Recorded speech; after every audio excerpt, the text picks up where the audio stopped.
Alright, Chapter 8. I should have left him there. He had served his purpose. He owed me nothing, yet he gave himself to me, willingly. Why? I know not. He is nothing more than a pathetic human, an inferior race, a Monkai. But still, I broke off my wings so that I might carry him easier. I took him from that place, into the snowstorm where our tracks will not be found. He is heavy, and he is dying, and he is slowing me down, but I will save him. Why? I know not. He is still warm. I can feel his blood ebbing across me. For every beat of his heart, another slight spill of heat. The heat blows away on the winter wind. His blood is still warm, but fading, and I have spilled scarlet myself. The snow laps greedily at our footsteps and our lifeblood, and covering them without a trace as we fade away. Battle still raged behind them, far off, in walls of steel and concrete, trenches of dirt and burning promethium. Space Marine and Orc reveled in fire and bolter. Taldir stopped a moment, breathing in and out, her lungs burning. She held the human over her shoulder, his feet still dragging in the snow, his rifle sheath, with frost covering it. She looked around. Disputed territory. Orc banners held up, some burnt, some empty, some shattered and buried under the snow. Exhortations of war broken and buried under the white blanket. The Vindicator beside her coughed, tensing for a moment, his hand digging into her own. Then he slackened again. The blood warmth washed over her side again. She had no need to watch the skin of fate to see that survival was improbable. She was needed elsewhere. She shouldn't die, freezing, clinging to a weaponized man. She shifted his weight again, and pulled forward with her spear, panting as she passed under 20-meter-high declarations of war, pulling through the winter. Inquisitor.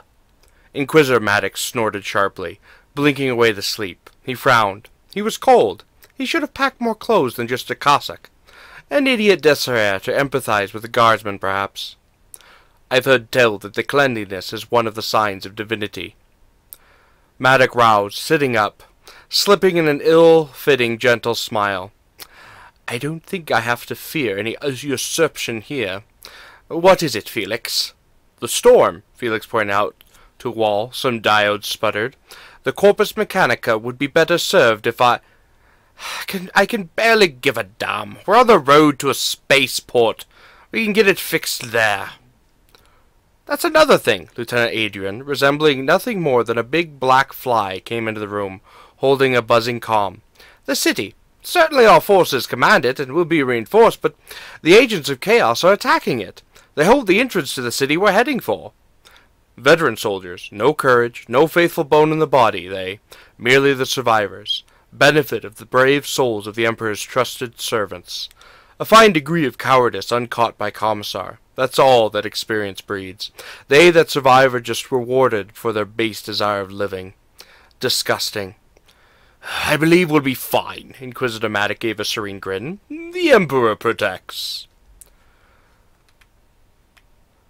Spongeweed seemed to be an architect's dream come true. Plentiful, verdant, and tough. To early colonists of Kronos, they seemed to be a nightmare. Great, wide fields of sticky, dark, meter-high reeds, choking swamps and rivers, ensuring most of the southern continent was morass of stagnant water and painful to clear reeds. Chop them down, more would grow from the inevitable chunks that rushed out of the thing when it was cut. The water held within, flooding out. They would gum up the irrigation, showing up in every single farm.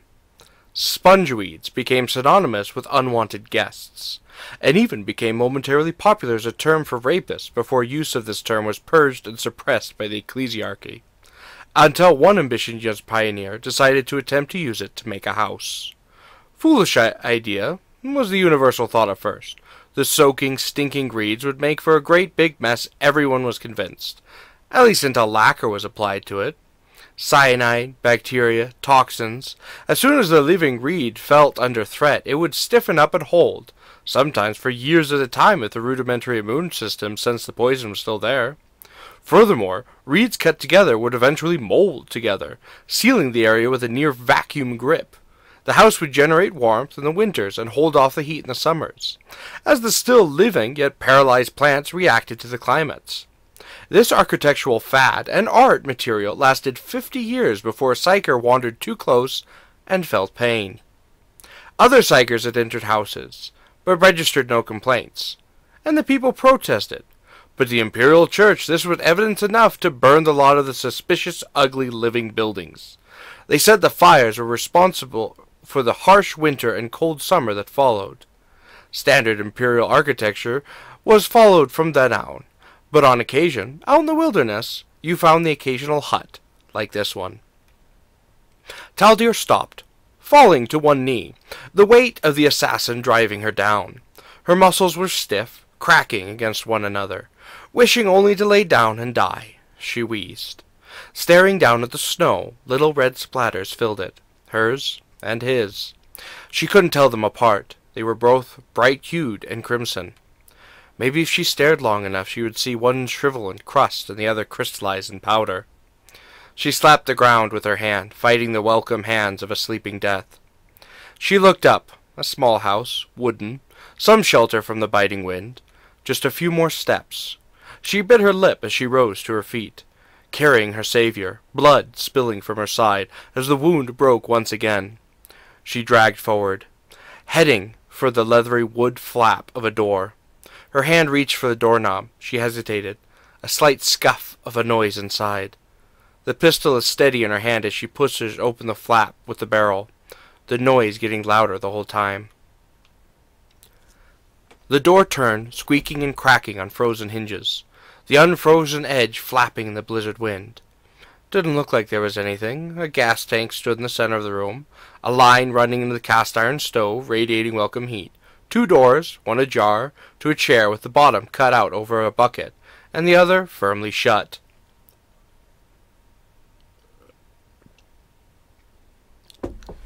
Taldir shrugged off the assassin, leaning in to whisper, "You'll be warm in a moment, Livy." She slipped inside, sweeping the room with her shuriken pistol, the singing spear unslung and behind her. The noise was coming from above. She was moving, her gun pointed at the ceiling, when she felt something catch her other hand from behind. Her hand. She whirled around, pistol raised to free her spear hand. The assassin's glove was wrapped around her own, slackening as it fell down in the doorway, shivering. The door opened as the Vindicator was dragged in, a slight trickle of blood running across the absorbent floor. Taldir leaned next to him, leaning in close. His heart had slowed since last time. An occasional shiver would rack a part of him. The gash. She gulped down the bile as something shift and slither through the mess of blood and ribs. He shouldn't die. The door creaked. Zeno! Taldir spun on her heels, spreading her hands and kneeling before the Vindicator, her shuriken pistol and singing spear out. Someone stood, stark naked but for a sheet over his shoulder, in the doorway, a primitive slug thrower at his shoulder, underweight, hairy, and yellowed by a liver failure. A shivering blue eye held between the bead, pointed at her head. I never thought they would send another to me, to my nightmares. The gun rattled, parts scraping and clacking together. I've killed before. I'm a veteran of a secret war of soul and damnation. You won't have me. It's not yours to take. I'll never let you. A madman, dribbling whatever local dialect that the humans paid courtesy to. She could barely glean the word's meaning, much less the order. In all probability, she could move and slice him from jaw to groin before he could fire his pathetic gun in the wrong direction. But her brows furrowed together. She whispered in low Gothic, "We only seek shelter from the storm. We are but mere travelers." Couching her words in a recognized story, she tried to manipulate his mind. The discharge practically deafened her, and the human brought the black smoking barrel up to her eye. "Manipulations! Orienteering on basic desires! You bitch! No more!" He leaned in, eyes furious. "No more! I used to be a good man before you showed me. Emperor, he whispered. Emperor, protect. Are you my daughter? I can't tell. I thought I ate you earlier. I can't tell. He stared down, squeezing his eyes shut, yellow tears leaking out of his eyes. The gun rose, the man inarticulately sobbing into a hand. It wavered above. I am your daughter, of course, father. Don't shoot me. And your son. You had a son, didn't you? Followed by a shot through the throat.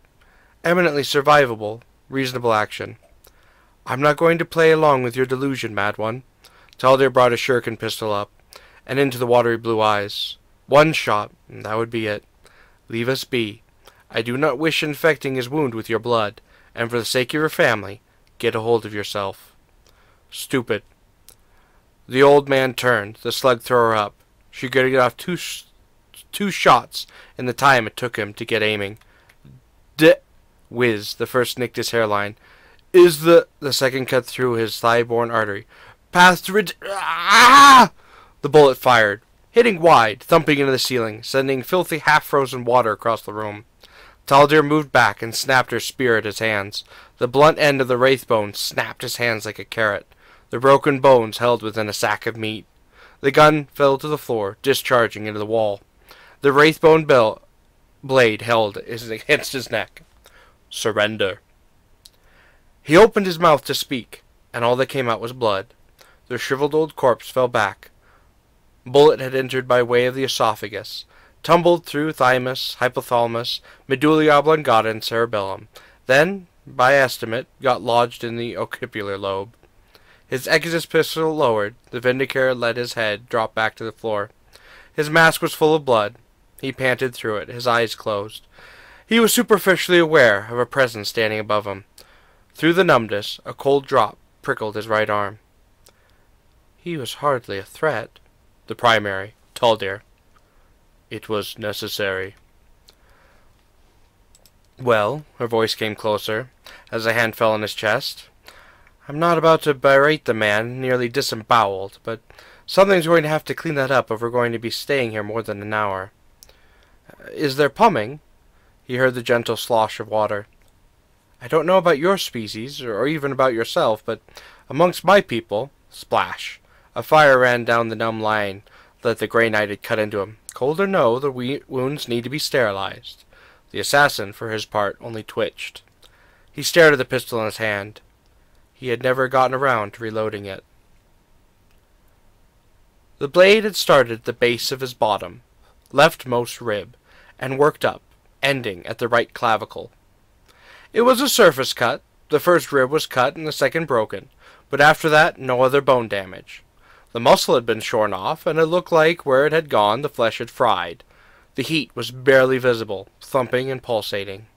Fortunately, she reflected, humans had a whole lot of space in their body, as opposed to an Eldar. The blood loss was the most important thing, and sterilizing the room. The alcohol would help a bit, and the corpse, of course. The man had to be eating. Why did he shoot him? The damn silenced pistol. It could have been any time during that fight, and she wouldn't have known. But it was only after she had told him to surrender. His mouth opened. The blood splattered. She shook her head, as she wrapped the body in the sheet it had been wearing, and dragged it out into the snow. He shoots a lunatic who is waving a gun at you. Most people would firmly place that under the pro column. It just means... She let go of the sheet of the corpse. As if on cue, the man splayed out, a shiver running down his veins and arteries. Teeth on his tongue, and 2 noses in his hair. Her eyes widened, and she turned back to the cottage, as the door slammed shut.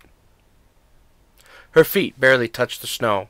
To Eldar, all mankind moved clumsily and slowly, kittens staring about in the dark, their arms blindly reaching to the sky like teetering towers, waving back and forth, unsure nerve and tendon spasming.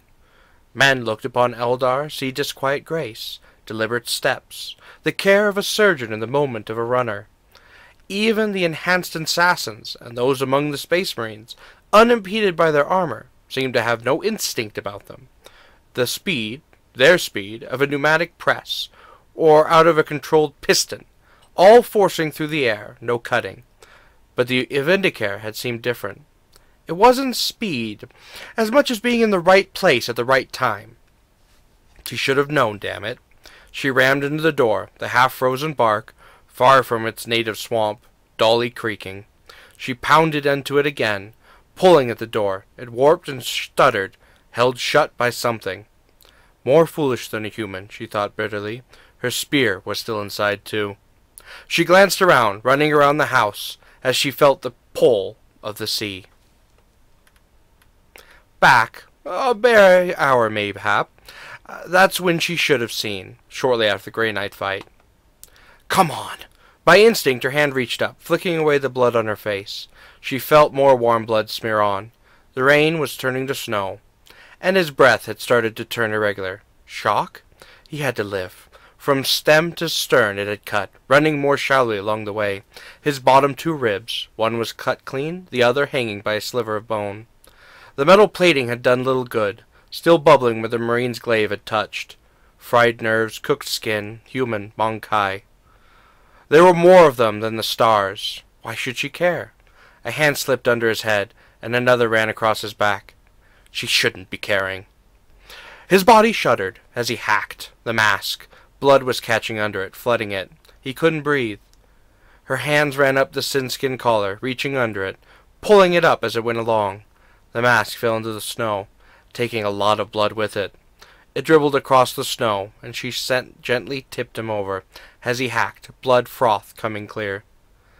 "Livy," she whispered. His eyes were squeezed shut as he fell back, breathing, coughing occasionally. Dark hair, short-cropped. His cheekbones stood out. What wasn't a smear of blood was, no, nothing to think about. The snow was falling quick and fast now. She had to go. She grabbed the mask and pulled it back into the Vindicator, as gently as she could. But in the middle he leaned in, lips brushed, and maybe, just maybe, they might have held together a little longer than was appropriate for a bleeding man's comfort. He fell back into the snow immediately, as if by some miracle, calmed. She stared. Through the blood, she could taste something else. Lamara. He tasted like Lamara. She carefully pushed the mask the rest of the way on his face. Around them, the storm began to howl. She lifted him to her shoulders, and then fell back. There was a cracking noise. The Wraithbone had had enough, evidently. How carelessly when she tore off the other spirit stone mounts, leaving her with just one refuge in case of death. She had reasoned. She could come back for them. Isolated place. Wouldn't be that hard. They were just getting in the way now anyways. She hefted his arm under her shoulder, and he had just barely enough life to push with his legs. She stood.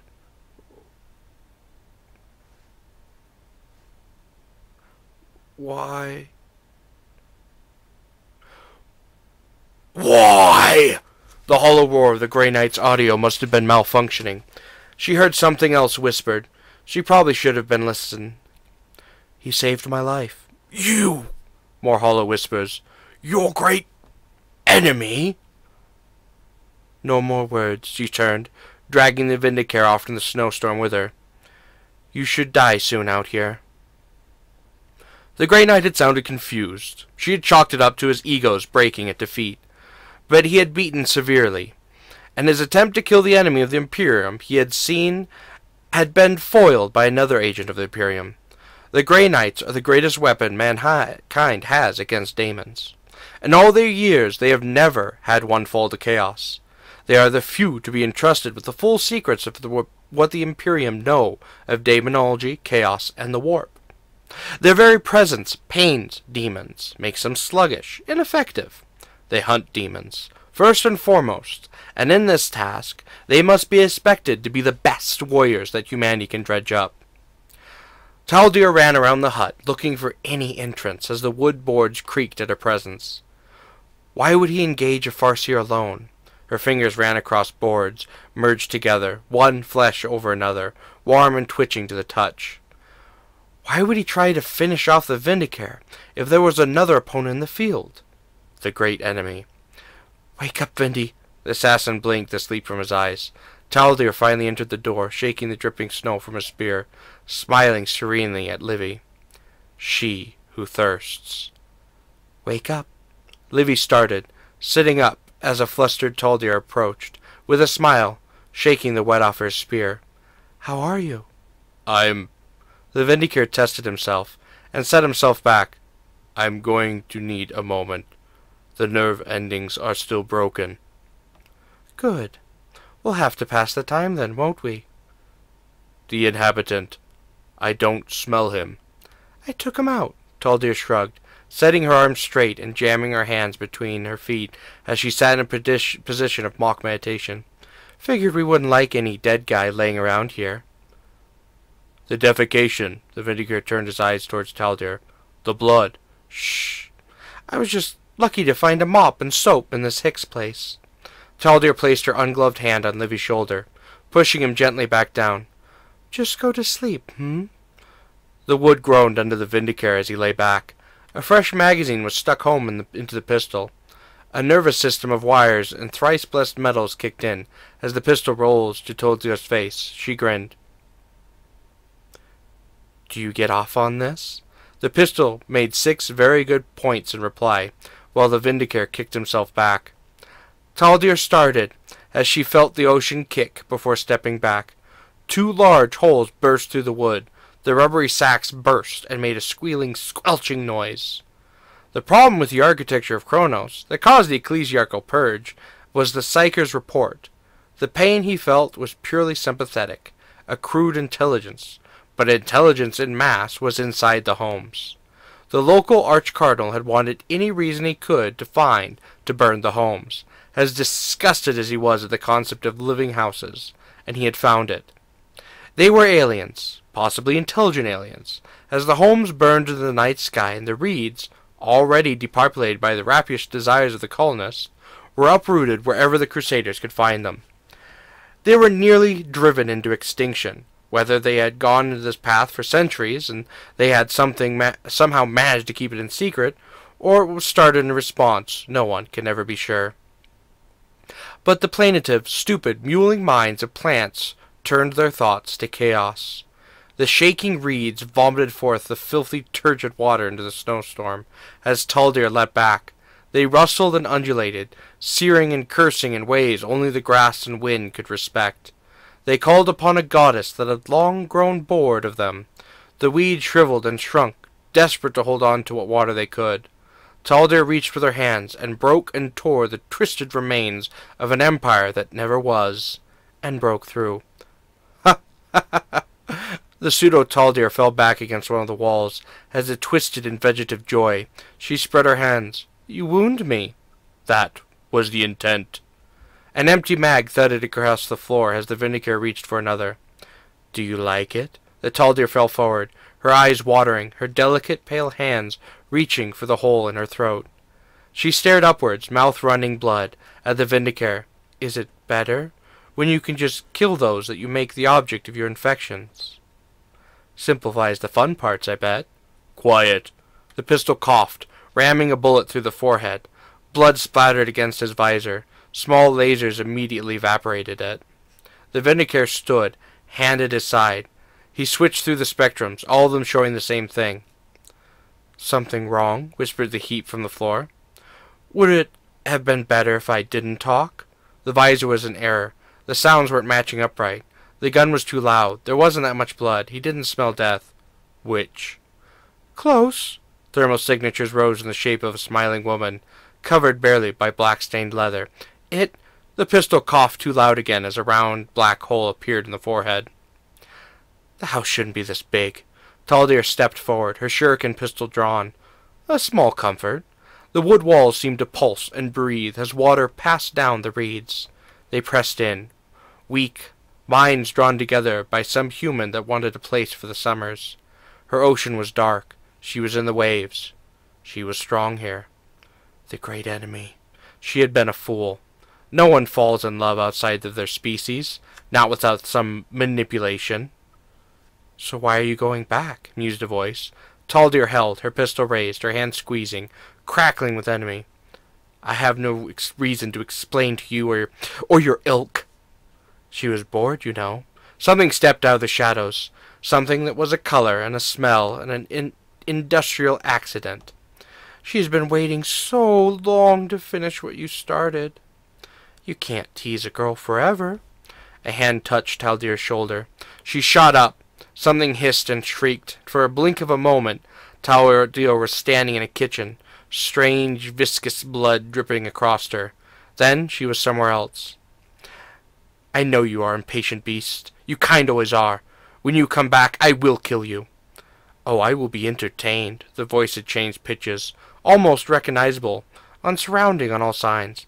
I will be entertained by your other, your savior, as we jerk him by the chains we gave him, and he shoots you full of holes. As if on cue, a buzzing noise of 100 bullets whizzed at Taldir. She held still, and waited for the thing to get bored. General Governor Militant Lucas Alexander rubbed the bridge of his nose. Inquisitor Maddox, I do not know anything more than what my trusted officer Adrian has told you. If you will pardon me, I have a war against those beloved space marines you invited into the pass my men softened to run. There is something more, Governor. There must be. Your Grey Knight declared somebody reeked of the warp. He was next to an Eldar. He could have sniffed the warp enchantments she used on him. It is not the same, neophyte. Tell me again, where you deployed him? Initial clearing of Victory Bay, deployment along with the Operation Hammerfall as a spotter. Details. He cleared a house, used it as a firing position, dropped hundreds of rioters before they surrendered. Inhabitants of the house? A family of 6. Last of reports on the kill roster for him. Oh, good, that makes me ecstatic. I'm so glad you found that out. Beautiful, I'm going to get back to my war that you helped my enemies with now. The weight will be upon your soul if you do not... What else can I do? I'm not going to recite records that Adrian has already told you about all day. Governor Militant out! If you... Inquisitor Maddox stunned as the Vox buzzed silent, then frowned. That would require retaliation. He turned to the engineer. Brother Felix, if I could have a word with you about the newly deployed unit. Lucas switched off the comm, panting a bit. That was unwise. He closed his eyes and sighed before crawling back into the tank. He stood, taking the third door down the corridor, where the technician saluted, pointing him to his seat. He gave a nod before sitting down in the command chair. This thing is checked, right? I don't feel like going through a long checklist of what works and what doesn't. All 11 weapons check, fuel check, tracks check out. Everything is good to go, my lord. Good. Lucas Alexander shifted uneasily in his command chair, glancing across the technicians. He had been a bit rude. He licked his lips, loosening the bolt pistol at his side. No one in here leaves. No one in here enters. Until this battle is over, you read? A wave of nods. Good. Set course for the spaceport. A deafening crunch of ice on steel as the mini engines in the Baneblade roared to life, pulling the tracks forward across the snowing landscape. 11 guns wavered over the horizon, searching for targets, seeing only the flanking forces of the Imperial Guard rolling behind. Greasy black smoke sailed up into the sky, joining their brethren above the Kronos spaceport. Strangely, the assurance of Midliv seemed even less comforting at the end of a tank column. It's not going to be of any use. The daemon stood, shaking her head, blood and brains dripping from 2 dark red holes. True. The Vindicator lowered his weapon, his hand pressing against his side. The adrenaline was fading now, and he could feel something drifting in his body. Leave me then, or kill me, abomination. I shall not be diverted from my duties. Oh no, of course not. You have the farce here for diversions from your duties, don't you?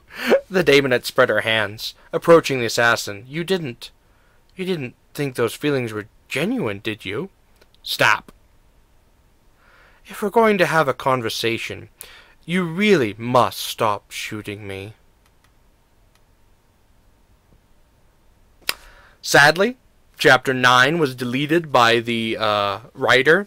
Supposedly, nothing in Chapter 9 relating to the story was lost. It was all just random fluff things on the side. But most people will never know, as it is gone. Chapter 10. Of course you would have known that, if you had looked inside of his head. The abomination's clawed feet tacked on the floor, annoying, precise, like a metronome, by 5.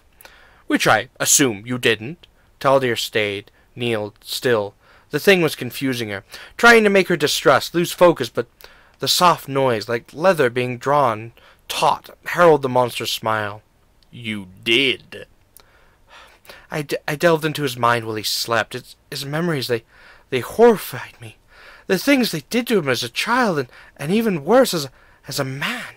They twisted his mind and body endlessly, till there was nothing but a weapon, a tool for the Imperium, barely a soul in his body. This man, Liivi, was utterly alone in this world. Even more so than I. He has nothing and nobody to go back to. I broke free from his mind, and after a moment to collect my thoughts, I laid beside him and slept. Thaldir turned, her head tilting up slightly. Amusement rippled on the tide of her head. "You were horrified?" Laughter, mirth traveled along the waves. "Horrified? Oh, you soft poor thing. You delve into his skull while he sleeps, while he trusts you." The voice paused a moment, and for a moment the utter dark that blocked Taldir's senses lifted. Lying on the kitchen floor, the wall above filled with holes, before it returned. "And you dive into his skull?" The demonette was behind Taldir. She could feel it, rasping along her soul, crying out that all that was wrong behind her, yet she listened to the demon's words. "Oh, the things I did to those thoughts! Oh, you little innocent whore!" Taldir's eyes made the lie that the demonette strutted ahead of her. Glitteral, multifaceted eyes reflecting her 1,000 times, being tortured. How couldn't it arouse you? The demonette spread her arms, a viscous substance dribbling from her fingers, strands still leading back to her person. A man reduced to a machine, single-minded, devoted to destruction and eradication, and you have him as your servant, your patsy, the one who adores you. The Slaneshi leaned in, smile playing across her lips. "Without even messing with his head, or at least doing a damn fine subtle job of it. Tell me, you didn't get a little wet at things you could make him do, wrapped around your little finger? I mean, that is, well, with just a single glance. A single glance! You had him."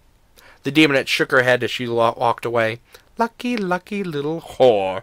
The illusion stopped, turned on her heel, staring at Taldir. "Well, say something. Anything, Juliet?" "No," Taldir said serenely. "I think you've told me everything I wanted to know already." The demonette narrowed her eyes, snorted, then rounded on her heel. Imaginary torches sprang anew across her, as Taldir grinned, fearless now. In the temple of the Vindicator, all times were measured by the times of Earth. It took 3 days, 19 hours, and 12 seconds for the disobedient alien sun to set. 18 hours and 3 seconds for the blasphemous second star to rise. 18 hours of tyranny before it fell. So on, so forth. All attempts to form an unofficial, logical time were broken by the lash. Yet, in those last few free months, the assassin kept a new time than the one he had once in his homeworld. It had been driven out of him, with burning rod and crackling leather. It had been erased, expunged, with the rest of him, pulled out by the roots, taking great, big, bloody clots with it. It was noon on Holy Terra. The sun was high above Holy Terra. The Inquisitor had always told him that the clock was right, checked by the twins they were. What light could make through the atmosphere would be glinting off of the palace right now. The moon looked beautiful, this noon of Holy Terra. "If you're done ruminating, the mission that you screwed up," the Vindicator looked down from the moon, to the long lass in his hands. He stood in a field where nothing grew but weeds, tall as his thighs. A flower was growing at his feet. "Do not fall," intoned from a year away. "You're an awful good sport about this," whispered the demonette across the road. She smiled, sadly, in the lips of Taldir. Sad eyes of Taldir peering from under the sad brow of Taldir and the garments of Taldir. If you want this to stop." Taldir's long lashes cast downward, covering aged eyes, wet and ashamed. "Yes." A ground cart trundled by, its primitive combustion engine hacking and coughing as it went. When the ton of mortared steel passed by, the warp-spawned abomination shrugged off the skin of Taldir, a frown cracking its face. Guess it ain't vulnerability, then, muttered the deviant, dispelling the illusion. The target is going to night market. 12:34. On the minute, in a Père de Galevin, the streets blossomed, under noon in Holy Terra. Under moon of their world. No spy mask, stealth suit, and hood were under his coat and trousers, but he wasn't expecting to have to use them. Inquisitor Ubet wanted to send a message. Already elements of the 5th Hastili were moving, securing spots for the Vindicator to fire, securing avenues of escape, securing the proper delivery of the message. A year ago, the Vindicator's hands moved, disassembling the weapon, placing the pieces in his chute. A year ago, he moved off, heading for the night market in full bloom, the red flower, fairer by any other name, a relic from 20,000 years ago, a genetic miracle, a year ago, crushed under his foot. Stepped on something. The voice from across the road lit it over. The world had no technology to speak of. The governor enacted dictums and creeds long ago that forbade the populace from dealing with imperial traders, to preserve the culture and lifestyles of the honest folk of Florent.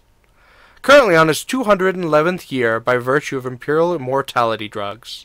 Rumor stated that the governor had gone into seclusion more as a concession to good taste, not to flaunt hypocrisy, than any sort of secret to hide.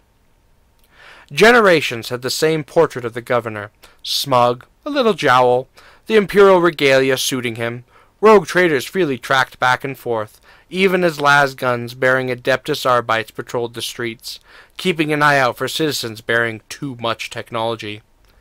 "You ever felt guilty?" asked the voice, now on the other side of a building, as the Vindicator stepped along the sidewalk, the long lass dissembled, held in pockets on his person. The assassin did not answer. Night market was a festive time, a relic of happier days. Night time used to be terms of fear to those of Père de la Vigne, long ago. But how the city celebrated with gas lighting! They revered it to this day, elevating the hero of the city, Ving the Gaslighter, the sainthood in the local ecclesiarch branch, and with his name upon the town, in celebration of their newfound safety and liberation from criminals.